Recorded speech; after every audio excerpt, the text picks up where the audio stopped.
Hola hermanos y hermanas, sean ustedes bienvenidos nuevamente a su clase Ven, sígueme con Julio Silverio.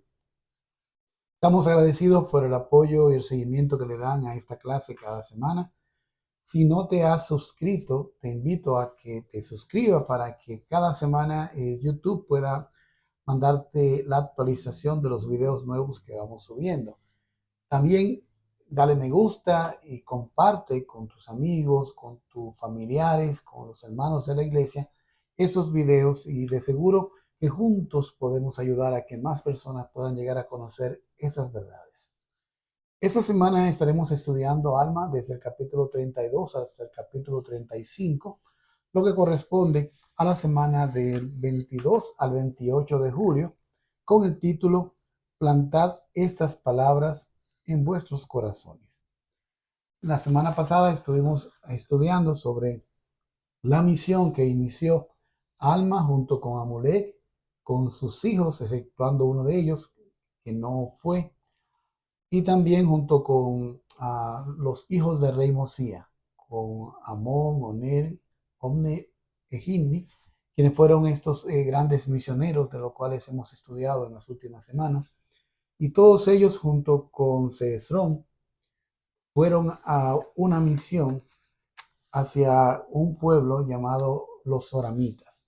Este pueblo se había desviado de las enseñanzas que habían recibido originales.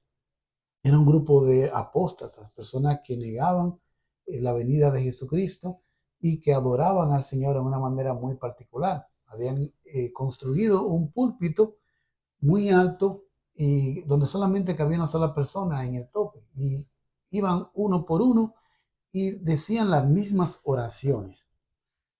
Y Alma se sintió bastante triste al saber sobre esta manera como estas personas estaban dirigiéndose al Señor y la idolatría que profesaban y lo que era también esta falta de humildad, porque de hecho solamente algunas personas tenían el privilegio de ir a adorar en ese lugar santísimo, como yo le llamaba.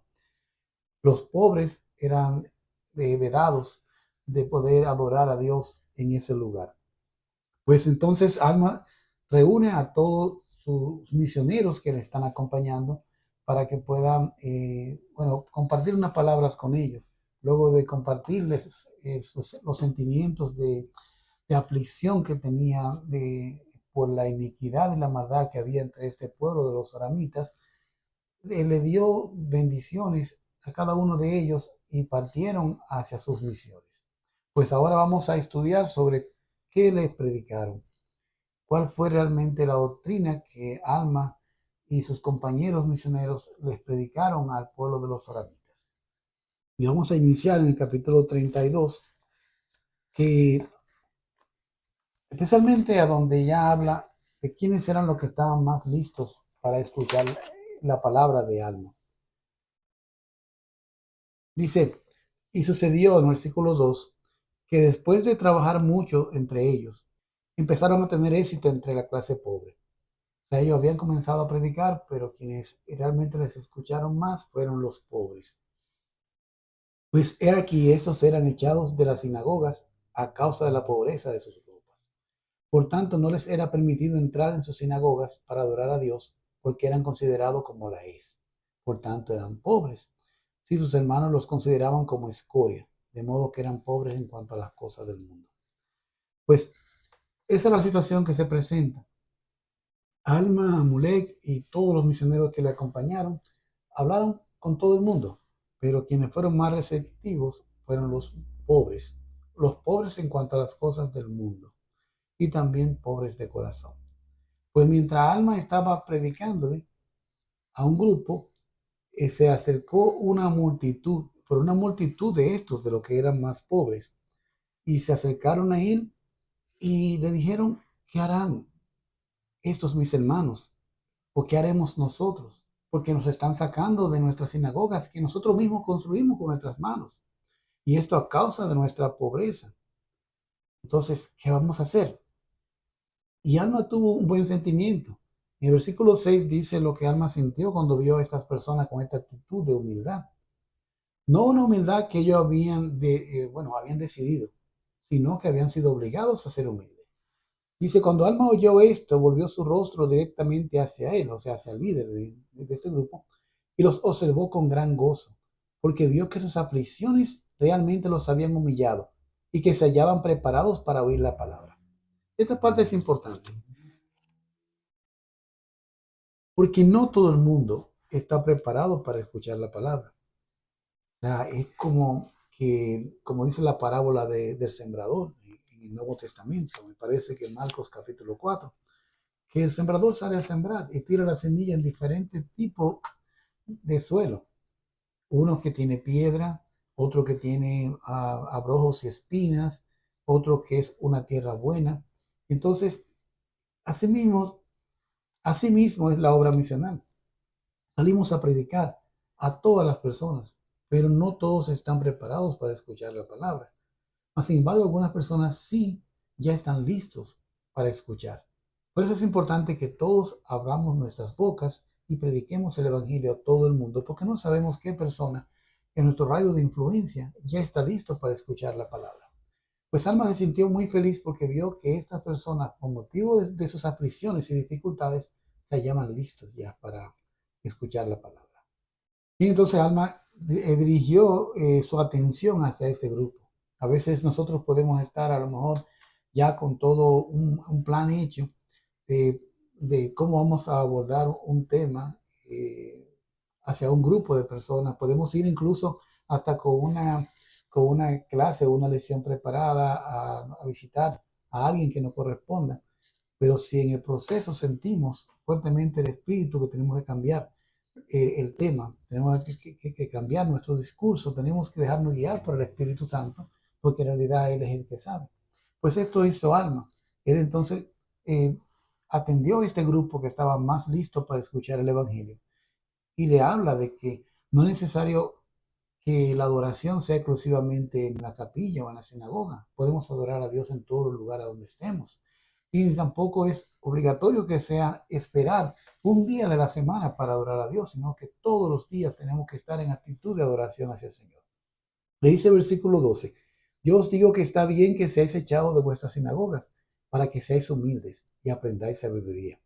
Porque es necesario que aprendáis sabiduría, porque es por motivo de que sois echados, debido a que vuestros hermanos os desprecian, a causa de vuestra suma pobreza, que habéis llegado a la humildad de corazón.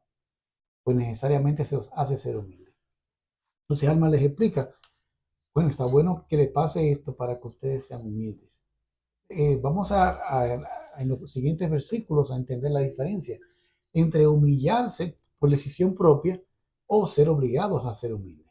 En este caso, este grupo fue obligado a ser humilde por su condición. Dice el versículo 13, y porque sois obligados a ser humildes, benditos sois, porque en ocasiones el hombre, si se ve obligado a ser humilde, busca el arrepentimiento. Y de seguro el que se arrepienta hallará misericordia, y quien haya misericordia y persevera hasta el fin será salvo. Algunas personas se ven obligadas a ser humildes por situaciones que les suceden.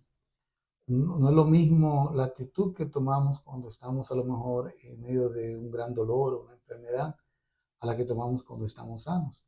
Cuando estamos, por ejemplo, con hambre o en gran necesidad, somos humildes por obligación. Entonces, todavía en esa condición, el Señor puede aceptar que nosotros vayamos a Él con actitud de arrepentimiento. El hijo pródigo, esta parábola que el Señor relató, habla de que él fue obligado a ser humilde. Cuando él gastó todo el dinero que se llevó de su padre y ya no tenía comida, no tenía amigos, no tenía lugar a donde quedarse, entonces él buscó un trabajo, no importa el trabajo que fuera, porque él estaba humillado, pero no porque decidió humillarse, sino que obligatoriamente tuvo que ser humilde. Y allí entonces cambió su vida, hubo un espacio para la reflexión y el arrepentimiento. Pues el versículo 14, como ya os he dicho, por haber sido obligados a ser humildes, fuisteis bendecidos. ¿No suponéis que son más bendecidos aún aquellos que se humillan verdaderamente a causa de la palabra?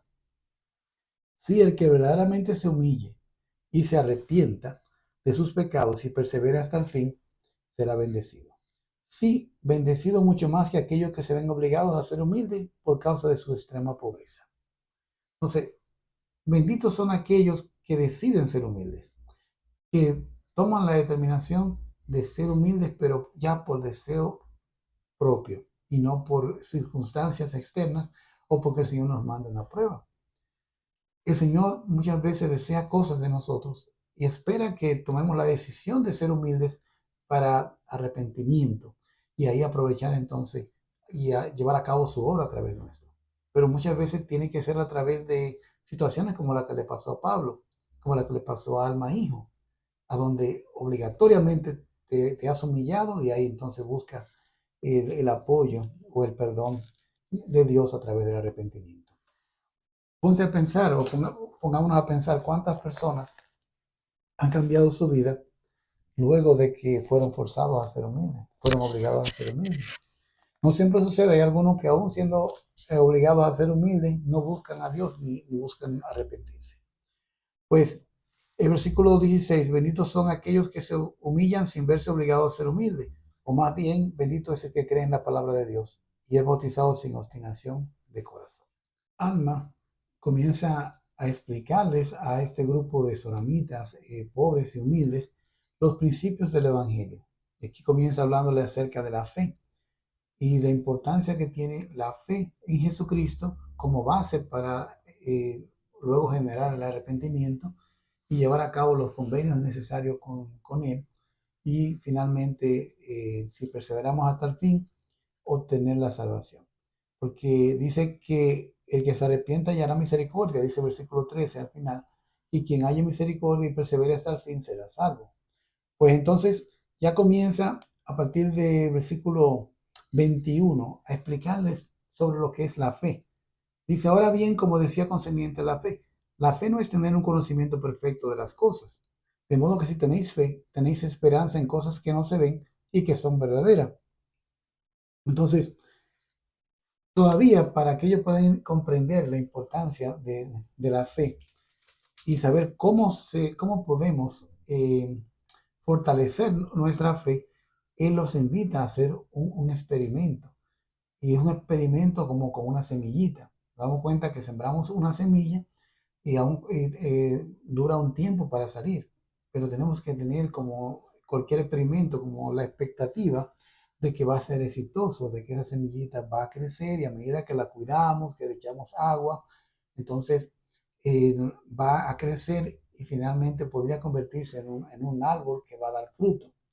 Pues vamos a ver en qué consiste este experimento. En el versículo 27 dice, mas he aquí, si despertáis y aviváis vuestras facultades hasta experimentar con mis palabras y ejercitáis un poco de fe, sí, aunque sea no más que un deseo de creer, dejad que este deseo obre en vosotros, sí, hasta creer de tal modo que deis cabida a una porción de mis palabras. A él le invita a ellos a que ejerzan la fe, que aunque sea un poquito de fe. Entonces dice, comparemos la palabra a una semilla. Si dais lugar a una semilla que está sembrada en vuestro corazón, entonces si la semilla es verdadera o buena y no la echáis fuera por vuestra incredulidad, he aquí empezará a hincharse en vuestro corazón y a sentir esa sensación de crecimiento. Y empezaréis a decir dentro de vosotros, debe ser que esa semilla es buena o que la palabra es buena porque empieza a ensanchar mi alma y empieza a iluminar mi entendimiento. Y dice, y termina siendo deliciosa para mí. Estas características se parecen mucho a las de primera en este capítulo 8, que eran las características eh, que tenía el árbol, eh, el fruto del árbol de la vida, como lo escribió Ley en su sueño. Asimismo, si usted está escuchando a los misioneros, si usted está escuchando estas palabras por primera vez, está leyendo el libro de Mormón por primera vez, y usted le da por lo menos un espacio, y aunque sea un pequeño deseo de creer, no ponerse negativo de entrada, sino darle un espacio, leer con deseo sincero de corazón, entonces estos sentimientos, si la acompañan a usted en su corazón, pues entonces le van a ayudar a saber sobre la veracidad de estas cosas. Porque dice, Si usted comienza a sentir una sensación de crecimiento, wow, me estoy sintiendo bien al leer, y siente como un gozo, y siente que su entendimiento se está iluminando, y usted comienza a sentir como que es algo delicioso, pues entonces ahí viene una reflexión. Debe ser que es bueno, porque si fuera malo no me sintiera bien, no sintiera gozo dentro de mí, sino algún tipo de incomodidad. Y si comienza a crecer, pues entonces solamente el árbol bueno, la semilla buena, va a dar entonces fruto y va a crecer. Pues dice el 30, mas he aquí, al paso que la semilla se hincha y brota y empieza a crecer, entonces no podéis menos que decir que la semilla es buena, pues he aquí se hincha y brota y empieza a crecer. Y he aquí, ¿no fortalecerá esto vuestra fe? Sí, fortalecerá vuestra fe, porque diréis, sé que esta es una semilla buena, porque aquí brota y empieza a crecer. Entonces dice que si la semilla es buena, crece, dice el 32, pero si no crece, entonces no es buena, por tanto se puede desechar. Bien, pues la semilla puede ir creciendo. Es una alegoría, es como pensar que esa fe que tenemos en Jesucristo puede comenzar pequeñita, pero a medida que vemos que nos da gozo, que va creciendo, que se va fortaleciendo, pues entonces ya decimos, pues eso es verdadero. Aunque no sea perfecto, como dice el versículo 34, es aquí, es perfecto vuestro entendimiento. O sea, si vemos definitivamente que ya creció y se fortaleció, ya entonces se vuelve perfecto. Pero mientras está brotando y está débil todavía, no es perfecto porque tenemos que pasar por la prueba de la fortaleza que tenga la semilla y cuando se convierte en un árbol. Pues lo que es verdadero, dice 35, es luz. Lo que es luz es bueno porque se puede discernir. Por tanto, debéis saber que es bueno y ahora bien, he aquí, es perfecto vuestro conocimiento después de haber gustado esta luz. He aquí os digo que no, ni tampoco debéis dejar a un lado vuestra fe, porque tan solo habéis ejercitado vuestra fe para sembrar la semilla. Ahora, cuando la semilla crece y se convierte en un árbol y usted comienza a nutrirlo, porque hay personas que no nutren el árbol y entonces el árbol de nuestra fe no da fruto y se va marchitando, se va dañando y finalmente muere. Pero si nosotros lo nutrimos con gran cuidado, entonces va a echar raíz, va a crecer y va a producir fruto. Ese es lo que dice el versículo 37. Ahora, si lo desatendemos, dice el 38, y somos negligentes en nutrirlo, no va a echar raíz. Y cuando venga el calor, cuando vengan las pruebas, las tentaciones, cuando vengan las alabanzas del mundo, cuando venga todo tipo de distracción, entonces es como que el sol llega y lo quema. Y entonces se va a secar porque no tiene raíz. Cuando vinieron las dificultades, cuando vinieron las pruebas, cuando vino el viento fuerte, huracanado, cuando vino el calor abrasador, por no tener raíz, entonces murió el árbol y la gente vuelve de nuevo a sus antiguas andanzas y abandona el Evangelio de Jesucristo. Más sin embargo, esto no significa que la semilla haya sido mala, dice el versículo 39, ni que el fruto no sea deseable. En realidad el problema fue, dice el 39, porque vuestro terreno es estéril y no queréis nutrir al árbol. Entonces, el 40, y por lo mismo, si no cultiváis la palabra, mirando hacia adelante con el ojo de la fe a su fruto, nunca podréis recoger el fruto del árbol de la vida. Pero si cultiváis la palabra y nutrís el árbol mientras empieza a crecer mediante vuestra fe, con gran diligencia y con gran paciencia, mirando hacia adelante, hacia su fruto, echará raíz, y aquí será un árbol que brotará para vida sempiterna. Y todo esto viene a causa de la diligencia y la fe con la que uno ha cuidado y ha nutrido el árbol para que pueda echar raíces bastante fuertes. Y entonces, ¿qué tipo de fruto nos va a dar? Lo que le mencionaba hace un momento. Un fruto similar al fruto del árbol de la vida. Dice el versículo 42, es sumamente precioso, es más dulce que todo lo dulce, más blanco que todo lo blanco, sí, más puro que todo lo puro. Y comeréis de ese fruto hasta quedar satisfechos. De modo que no tendréis hambre ni tendréis sed. Entonces, eso es lo que tenemos que buscar, ese tipo de gozo en nuestro corazón, pero que viene primero con abrir nuestro corazón hacia el Señor, permitir que entre en Él como una semillita, aunque sea un deseo de creer. Y entonces a medida que vamos nutriendo esa semillita, le vamos cuidando, vas a ir poniéndose fuerte y fuerte y finalmente se convertirá en un árbol cuyas raíces van a ser tan fuertes como la dedicación y el cuidado que le demos. Bueno, y con esto Alma va preparando la mente de los oramitas para que sepan que la base fundamental de la conversión es primero creer en Cristo, tener fe en Él y saber que Él es el unigénito del Padre, único con poder para poder salvarnos y llevarnos de vuelta a la presencia de nuestro Padre Celestial. Vamos a ver ahora en el capítulo 33 cómo entonces se desarrolla esta enseñanza que lleva Alma con los oramitas para prepararlos a que hagan convenios sagrados con Jesucristo. En el capítulo 33, Alma entonces ahora compara los testimonios que compartieron profetas de la antigüedad, que de seguro que eran de conocimientos de ellos, de los oramitas. Recuerde que Alma no le está hablando a un grupo de personas que no han escuchado el Evangelio, que no conocen de Cristo, sino personas que ya una vez estuvieron activos en la iglesia, pero se dejaron llevar por las insinuaciones y las enseñanzas falsas de personas como Corijor, que lo analizamos la semana pasada, que era un anticristo. Pues entonces dice que después de que él le hubo hablado estas palabras en el versículo 1, ellos le preguntaron, ¿vamos a creer en un Dios para obtener ese fruto del cual has hablado? O también le preguntaron cómo debían sembrar la semilla o la palabra que él había dicho, la cual él dijo que tenía que sembrarse en sus corazones. O también le preguntaron cómo que vamos a ejercer nuestra fe. Alma le dice en el versículo 2, he aquí habéis dicho que no podéis adorar a vuestro Dios porque sois echados de vuestras sinagogas. Mas aquí os digo que si suponéis que no podéis adorar a Dios, os equivocáis gravemente y debéis escudriñar las escrituras si suponéis que eso es lo que os han enseñado.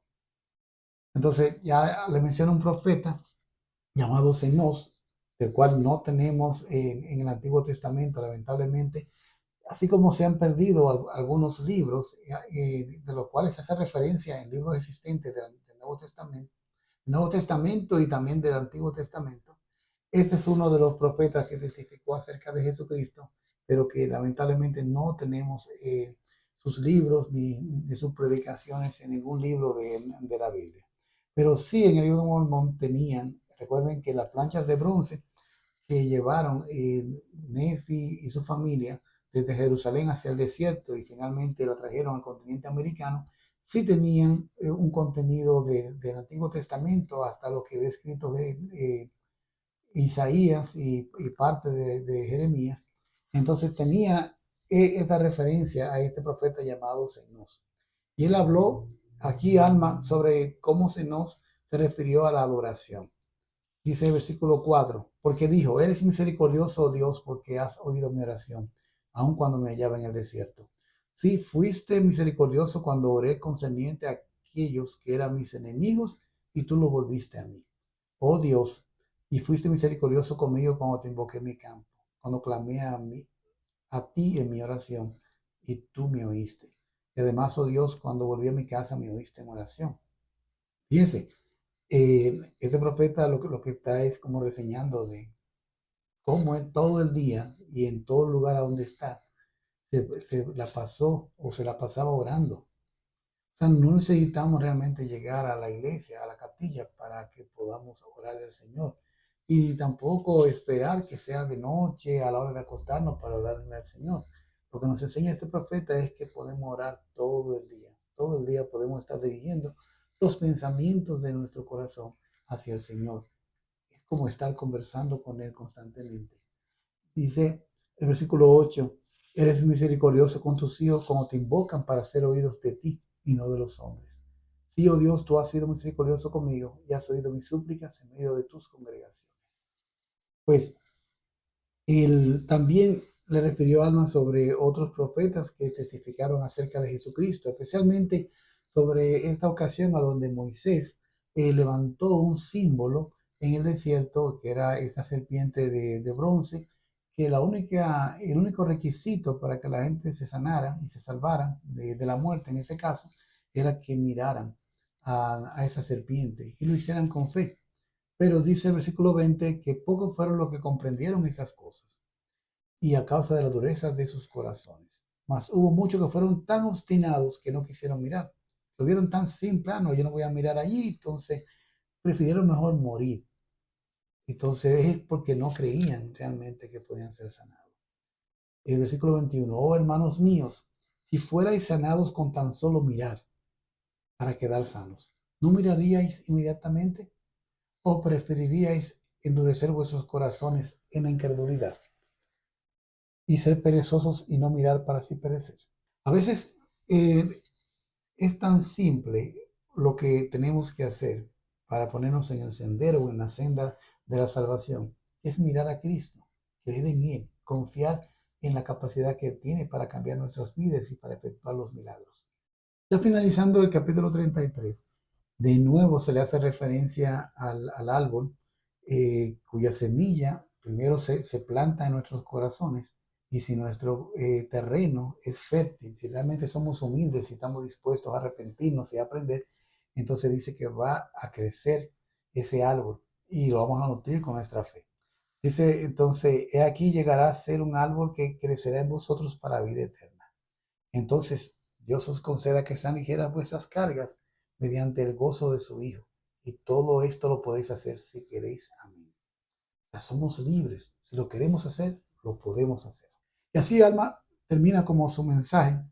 Y ahora entra Amulek. Y es lo que vamos a leer en el siguiente capítulo, que es el capítulo 34.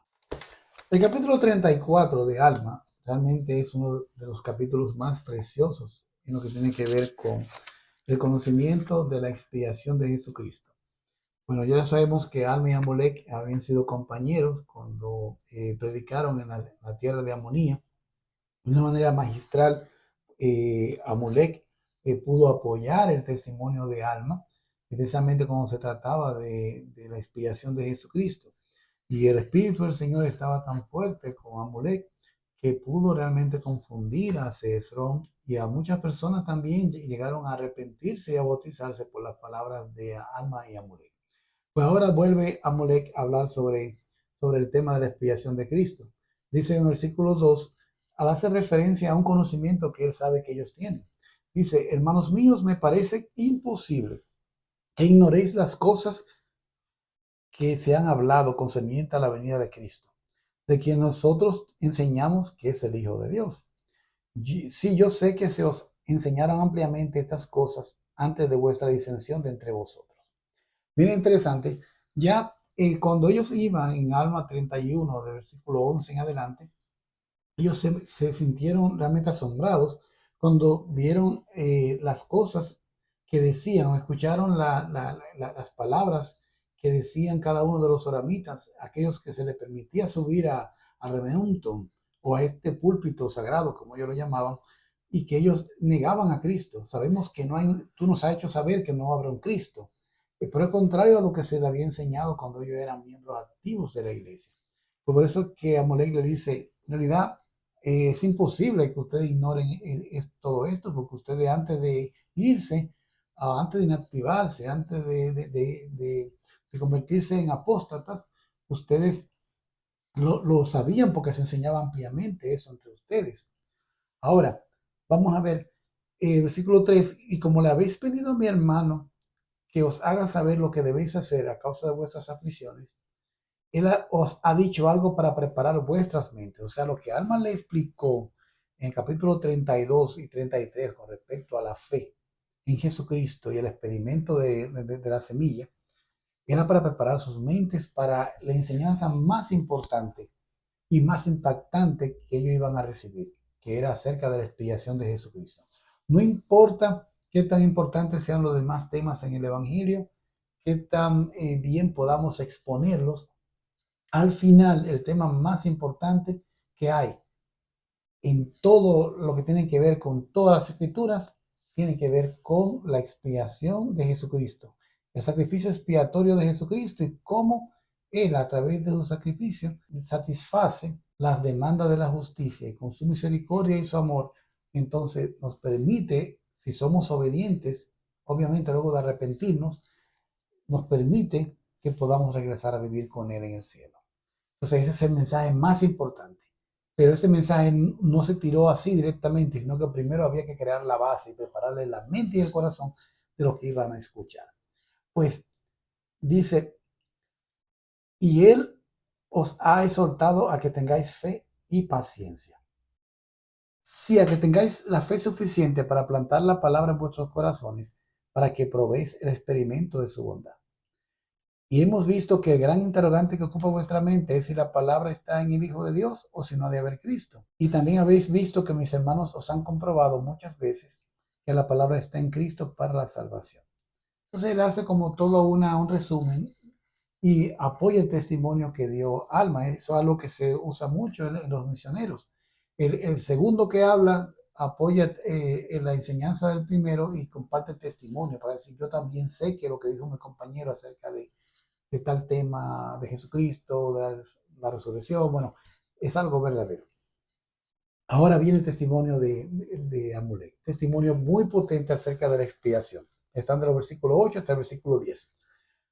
Y aquí ahora yo os testificaré de mí mismo que estas cosas son verdaderas.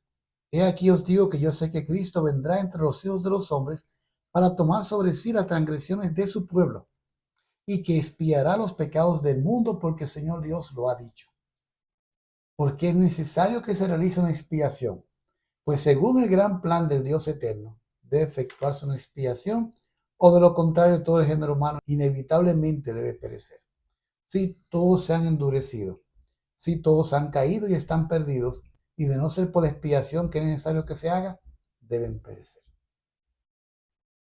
La expiación es el sacrificio de Jesucristo, donde Él, como un cordero, el cordero de Dios que quita el pecado del mundo, a través de su sacrificio, su sangre satisface la demanda de la justicia. Dice el 10, porque es preciso que haya un gran y postrer sacrificio, y no un sacrificio de hombre, ni de bestia, ni de ningún género de ave, pues no será un sacrificio humano, sino debe ser un sacrificio infinito y eterno. Y no hay hombre alguno que sacrifique su propia sangre, la cual expíe los pecados de otro. O sea, eso no puede ser un hombre que sacrifique por todos los hombres. Tiene que ser un Dios. El Hijo mismo de Dios, con el ADN de su Padre. Él sí podía realmente sacrificarse y su sangre, de una manera como no podemos explicar, satisface la demanda de la justicia. Dice, es menester que haya un gran y postrer sacrificio, en el 13 de nuevo. Entonces se pondrá o será preciso que se ponga fin al derramamiento de sangre. Recuerden que según la ley de Moisés, una vez al año el sumo sacerdote entraba en el lugar santo, el lugar santísimo, en el tabernáculo. Y hacía un sacrificio, o sea, las personas llevaban allí sus animales, bueno, dependiendo de sus posibilidades, llevaban corderos, llevaban palominos, llevaban animales que cumplían con ciertos requisitos, o sea, que debían ser primogénitos, que debían ser sin mancha, totalmente blancos, tenían que ser varón o macho. Todo esto era para dirigir la atención o al simbolismo de que también el Hijo de Dios cumplía con esa función.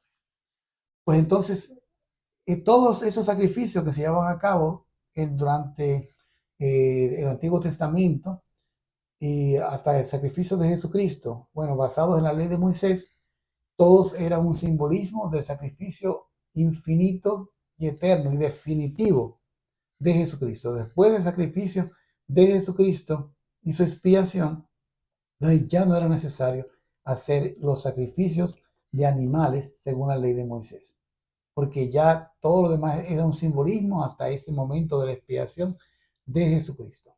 Entonces dice, y aquí dice el versículo 14, este es el significado entero de la ley, pues todo ápice señala este gran y postrer sacrificio. Y ese gran y postrer sacrificio será el del Hijo de Dios, sí, infinito y eterno. El versículo 10 también menciona que el sacrificio iba a ser infinito y eterno. Y otra vez el 14 lo repite. Es infinito porque algo infinito no tiene principio ni fin. Y la expiación de Jesucristo no solamente iba a ser operativa o iba a crear las condiciones para que pudiésemos ser salvos, todos los que vivimos después de Él, sino también todos los que nacieron antes que Él. Y dice el 15, y así Él trae la salvación a cuantos crean en su nombre, ya que es el propósito de este último sacrificio, poner en efecto las entrañas de misericordia, que sobrepujan a la justicia y proveen a los hombres la manera de tener fe para arrepentimiento. Y así la misericordia satisface las exigencias de la justicia. Porque tenemos, por un lado, la ley, que son los mandamientos del Señor. Tenemos el castigo. Tan pronto cometemos una violación a los mandamientos del Señor, entonces ya somos merecedores del castigo. Entonces, la justicia está en el medio y dice, bueno, es necesario que si no se cumplió la ley, que el que no la cumplió, el que rompió la ley, el que violó la ley, pues entonces tiene que sufrir un castigo. Eso es lo que pide la justicia. Pero Jesucristo viene y se pone en el medio y Él recibe la carga de nuestros pecados. Él toma sobre sí toda nuestra culpa, todo nuestro dolor, todo nuestro pesar, a cambio de que nos arrepintamos, obviamente. Y haciendo esto, entonces ya la justicia, sus demandas quedan resueltas por la misericordia de Jesucristo. Y eso es lo que le explica a Mulek al pueblo de los oramitas. Y así Él trae la salvación a cuantos crean en su nombre. Bien, ya que es el propósito de este último sacrificio poner en efecto las entrañas de la misericordia que sobrepujan a la justicia. Y dice, y así la misericordia satisface las exigencias de la justicia. Y ciñe a los hombres con brazos de seguridad, mientras que aquel que no ejerce la fe para arrepentimiento queda expuesto a las exigencias de la ley, de la justicia.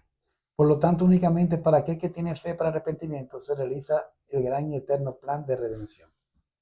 O sea, aun cuando esto es gratis, ya decimos, volvemos de nuevo en el 33, versículo 23, al final dice, y todo esto lo podéis hacer si queréis. Todo esto es gratis.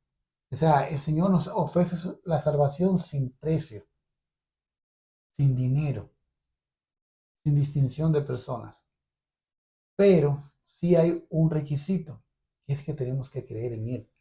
Debemos tener fe y esa fe debe llevarnos a cambiar, a arrepentirnos. Entonces, solamente para aquellos que tienen fe y se arrepienten, entonces se llevará a cabo el gran y eterno plan de redención. Si usted piensa que solamente con haber nacido aquí en la tierra, ya usted va a tener todas las bendiciones derivadas de la expiación de Jesucristo, pues le falta algo. Le falta creer en Cristo, tener fe en Él y arrepentirse. Entonces, de ahí en adelante comenzará a operar en usted el plan de salvación. Y obviamente perseverando hasta el fin, no solamente decir un día, manifestarlo, que ya usted cree en el Señor, que usted se ha arrepentido, y luego volver a su vida anterior a hacer cosas incorrectas y olvidarse de ese momento, de la promesa que a lo mejor le ha hecho el Señor, porque entonces, si no persevera, no va a merecer esas bendiciones. Versículo 17 dice, por tanto Dios os concede empezar a ejercitar vuestra fe para arrepentimiento, para que empecéis a implorar su santo nombre, a fin de que tenga misericordia de vosotros. Ahí entonces Amulek retoma la enseñanza anterior que había dado Alma con respecto a la oración. ¿A dónde tenemos que orar? Le dice 18, implorarle misericordia porque es poderoso para salvar. Humillaos y persistid en oración a Él. Clamad a Él cuando estéis en vuestros campos, sí, por vuestros rebaños. Clamad a Él en vuestras casas, por todo lo de vuestras casas, tanto por la mañana, al mediodía, al atardecer. Clamad a Él contra el poder de vuestros enemigos. Clamad a Él contra el diablo, que es el enemigo de toda rectitud. Clamad a Él por las cosechas. Hay que orar por cada cosa. Tenemos que orar por nuestro trabajo. Tenemos que orar por la empresa en la que estamos para que prospere y nosotros podamos prosperar junto con ella. Tenemos que orar por nuestra casa, por nuestros hijos, cuando salen, cuando entran, cuando duermen. Tenemos que orar contra el poder de los enemigos. Es posible que no tengamos enemigos confesos, pero hay muchas cosas en este mundo que van en contra nuestra. Y Jesucristo mismo ha establecido que Él es nuestro amigo, pero Satanás es nuestro enemigo. Entonces hay que orar para que su poder no nos afecte. Dice el versículo 26, mas esto no es todo, debéis derramar vuestra alma en vuestros aposentos, en vuestros sitios secretos, en vuestros yermos. Y cuando no estemos orando, clamando con nuestra boca, entonces lo hagamos con nuestro corazón, que estén continuamente entregados en oración a Él por vuestro bienestar, como por el bienestar de aquellos quienes nos rodean. Ahora dice que para que nuestra fe no tenga un obstáculo, para que nuestras oraciones pasen del techo, entonces tenemos que hacer algunas cosas. O sea, entre ellas, dice el versículo 28, que tenemos que cuidar al necesitado, no darle la espalda al indigente, visitar al enfermo y al afligido. Y si podemos dar de nuestros bienes. Y entonces, si hacemos esto, entonces la oración tendrá efecto. Pero si no hacemos esto y solamente oramos, oramos y oramos, pero no servimos a los hijos de Dios, no mostramos esos atributos cristianos y ese amor por nuestros hermanos, pues entonces nuestras oraciones serán en vano. Es lo que dice aquí el versículo 28. Pues bueno, entonces hay muchos testimonios acerca de Jesucristo y él se lo repite en el versículo 30. Ustedes han recibido muchos testimonios que están en las Santas Escrituras. Pues entonces, yo quisiera que ustedes vinieran ahora y dieran frutos para arrepentimiento. Dice el 31, quisiera que vinieseis y no endureciesen más vuestros corazones. Pues he aquí, hoy es el tiempo y el día de vuestra salvación. Entonces, hay personas que dejan para mañana su arrepentimiento, su cambio, porque entienden de que van a durar muchos años y que pueden hacerlo ya cuando sean viejitos, cuando ya no tengan más diversión, cuando ya no tengan ninguna otra cosa importante que hacer, entonces se van a dedicar al Señor. Pues aquí me gusta en el versículo 33, ¿qué le dice Amulek a estas personas que desean como postergar el día del cambio? Y como os dije antes, ya que habéis tenido tantos testimonios, os ruego por tanto que no demoréis el día de vuestro arrepentimiento hasta el fin. Porque después de este día de vida que se nos da para prepararnos para la eternidad, he aquí que si no mejoramos nuestro tiempo durante esta vida, entonces viene la noche de tinieblas en la cual no se puede hacer obra alguna. No podréis decir cuando os halléis ante esa terrible crisis, me arrepentiré, me volveré a mi Dios. No, no podréis decir esto, porque el mismo espíritu que posee vuestros cuerpos a salir de esta vida, ese mismo espíritu tendrá poder para poseer vuestro cuerpo en aquel mundo eterno. O sea, es ahora que tenemos que arrepentirnos. No podemos decir, lo dejo para después, o quizás cuando ya esté muriendo en el último momento, me voy a volver a Dios, voy a buscar a Dios, porque es posible que se me haya acabado el tiempo y la oportunidad de demostrarle al Señor que somos sinceros y que vamos a perseverar. Porque si habéis demorado el día de vuestro arrepentimiento, aún hasta la muerte, dice 35, he aquí os habéis sujetado al espíritu del diablo y él os sella como cosa suya. Por tanto, se ha retirado de vosotros el espíritu del Señor y no tiene cabida en vosotros. Y el diablo tiene todo poder sobre vosotros y ese es el estado final del malvado. Entonces, tenemos que actuar hoy mismo. Usted no sabe hasta cuándo el Señor le ha permitido estar aquí en la tierra. Si será hasta dentro de 20 años, si será hasta mañana, no lo sabemos. Entonces tenemos que aprovechar el día hoy. Si usted está escuchando este mensaje, tiene que preguntarse, ¿qué el Señor quiere que yo haga? ¿Qué decisión debo tomar en mi vida para estar más cerca de Él? Si es la primera vez que usted escucha este mensaje, le invito a que lo siga investigando y que siga los dictados de su corazón. Dice en versículo 37, ahora bien, amados hermanos míos, quisiera que recordaseis estas cosas, que labraseis vuestra salvación con temor ante Dios y que no negaseis más la venida de Cristo, que no contendieseis más en contra del Espíritu Santo, sino que lo recibieseis, y que tomaseis sobre vosotros el nombre de Cristo, que os humillaseis aún hasta el polvo y adoraseis a Dios en cualquier lugar en que estuviereis, en espíritu y en verdad, y que vivieseis cada día en acción de gracia por las muchas misericordias y bendiciones que Él confiere sobre vosotros. Está con tanto amor estos misioneros tratando con esta gente, invitándoles a que cambien sus vidas. Les dice el 39, también os exhorto, hermanos míos, a estar continuamente prontos para orar, para que no seáis desviados por las tentaciones del diablo, para que no os venzan y lleguéis a ser sus súbditos en el último día. Y ahí le da una enseñanza, porque Él no os recompensa con ninguna cosa buena.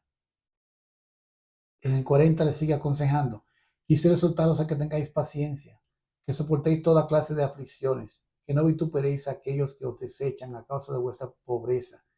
No seáis que lleguéis a ser pecadores como ellos, sino que tengáis paciencia y soportéis esas congojas con una firme esperanza de que algún día descansaréis de todas vuestras aflicciones. Eso es las palabras de Amulek. Poderoso testimonio acerca de Jesucristo, acerca de la expiación, un conocimiento muy amplio y muy simplificado. Me parece que es uno de los capítulos en donde más se nos explica con palabras más simples cuál es el alcance que tiene la expiación de Jesucristo y cuál es la parte que nos corresponde a nosotros para poder ser merecedores de las bendiciones que supone la expiación de Jesucristo en nuestras vidas. Y de verdad que me llama mucho la atención cómo tantos años antes de la venida de Jesucristo, estos hombres tenían un conocimiento muy claro acerca de la misión de Jesucristo dentro del plan de salvación y de cómo Jesucristo iba a cumplir todo lo que señalaba la ley de Moisés, porque cada ápice y cada uno de los sacrificios de la ley de Moisés simbolizaban realmente a Jesucristo y llevaban a la gente hacia Jesucristo. Y cuando Él vino, entonces ya cumplió con todas las exigencias de la justicia y también con lo que era la ley de Moisés. De ahí en adelante ya la ley de Moisés, como dice Pablo, nos llevaba hasta Cristo. De ahí en adelante Jesucristo supone un nuevo convenio, supone lo que es las buenas nuevas del Evangelio.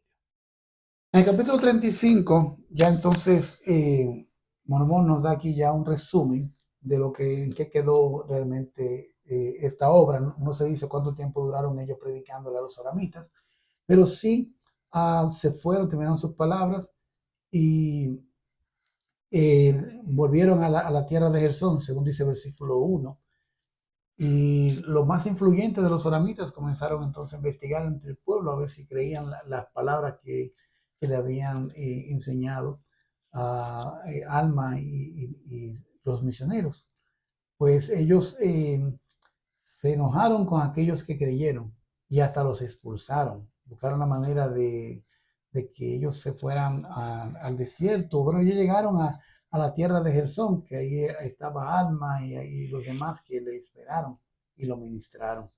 Pero aún así, ellos se enojaron, los que quedaron, los que fueron inicuos, se enojaron y hasta le pidieron a los habitantes de la ciudad de Gerson que sacaran a los oramitas que se unieron a ellos, pero ellos se negaron a hacerlo. Más bien, o sea, lo recibieron y no tuvieron miedo. Dice el versículo 9 que el pueblo de Amón no tuvo miedo de sus palabras, por tanto no los echaron fuera, sino que recibieron a todos los oramitas pobres que llegaron a ellos y los alimentaron y los vistieron y le dieron tierra por herencia y los atendieron según sus necesidades. Pues esto provocó mucho a los solamitas a la ira, a grado de que fueron y se unieron con los lamanitas y más adelante entonces fueron a hacerle guerra a los nefitas por motivo de que le dieron apoyo a los solamitas que ellos expulsaron por creer en el mensaje de Alma y los demás misioneros. Bueno, pues ya con esto termina lo que es la gran obra que hizo Alma con sus hijos, con Amolé, con Cedrón y con los hijos de rey Mosía. El versículo 14 dice que él ya decidió retirarse hacia la ciudad de Saraena, después de haber sido instrumento en las manos de Dios para llevar a muchos de los soramitas al arrepentimiento. Y cuantos se arrepintieron fueron expulsados de sus tierras, pero tienen tierra por su herencia en la tierra de Gersón. Y en el versículo 15, de nuevo vemos a un alma afligido. Ya hemos visto esto varias veces desde Alma capítulo 4, que Alma al pensar en los pecados que están cometiendo las personas y cómo se aleja el pueblo de las enseñanzas del Evangelio de Jesucristo, se siente afligido, se siente triste y esto le afecta mucho. La primera vez cuando lo sintió, estuvo dispuesto hasta abandonar su puesto como el gobernador o el juez superior para salir a predicarle con su testimonio a cada una de las personas. Pues también lo vimos con los soramitas. Tan pronto él vio toda la desigualdad que había entre el pueblo y cómo se estaban desviando o se habían desviado de las enseñanzas que habían recibido acerca de Jesucristo y la venida de Jesucristo, cómo esto le afectó. Alma se acongojó mucho y sufrió mucho en su mente. O sea, y hablamos de esto la semana pasada, de cómo muchas veces los líderes sufrimos por la gente. O sea, porque sabemos de que el camino que están llevando no es un camino de gozo y felicidad. Y están entonces sufriendo porque están tomando decisiones incorrectas. Pues otra vez, el versículo 15 dice que él viendo los problemas que existían, las guerras que estaban ocurriendo, y él mismo tratando de predicar y todo esto, él vio que el corazón del pueblo empezaba a endurecerse y a sentirse ofendido a causa del estricto de la palabra. Entonces su corazón se angustió en extremo. Pues así entonces él decidió reunir a sus hijos y darle a cada uno bendiciones y dedicarles un momento para capacitarle y compartir su testimonio y darle bendiciones especiales a cada uno de acuerdo con su situación particular. Recordamos que él tenía 3 hijos, Elamán, Chiblón y Coriantón. A cada uno de ellos entonces él le dedicó un tiempo y escribió las cosas que él les dijo, las bendiciones que le dio, los consejos que le dio. Uno de ellos también había hecho algunas cosas incorrectas mientras estuvo en la misión junto con los demás entre los oramitas. Y se hace una breve reseña de en qué consistió el grave pecado que cometió uno de los hijos y cómo el padre le enseña el proceso de arrepentimiento. Y bueno, muy interesante, y eso lo vamos a ver en los capítulos que siguen de ahora en adelante, a partir de la semana próxima. En realidad hemos aprendido mucho acerca de la expiación, hemos aprendido mucho acerca de el poder que tenía la predicación de la palabra en el corazón de las personas. Mucha gente cierra sus corazones y sencillamente no quieren escuchar o no quieren o no tienen el valor para dar el paso para cambiar sus vidas aceptando a Jesucristo. Sin embargo, aparecen otros que sí están listos para escuchar. Pueden estar listos por decisión propia porque decidieron ser humildes. Otros son obligados a ser humildes y en su estado de humildad buscan a Dios, se arrepienten y hacen los cambios que tienen que hacer. Yo creo que es mejor ser humilde por decisión propia que ser obligados a ser humildes. Igual el Señor nos ama y en su misericordia, si somos humildes en cualquiera de las condiciones, Él va a ayudarnos y nos dejamos guiar por Él, entonces Él podrá hacer su obra en nosotros y a través de nosotros a lo mejor puede ayudar a que otras personas lleguen a conocerle y a cambiar sus vidas. Yo sé que todas estas cosas son verdaderas, sé que Jesucristo es el Salvador y Redentor del mundo, no hay otra persona sobre la tierra, no ha habido otra persona sobre la tierra con la capacidad para poder llevar a cabo un sacrificio expiatorio que nos califique en base a nuestra fe y arrepentimiento para poder volver a la presencia de Dios. Yo comparto esto en el nombre de Jesucristo. Amén.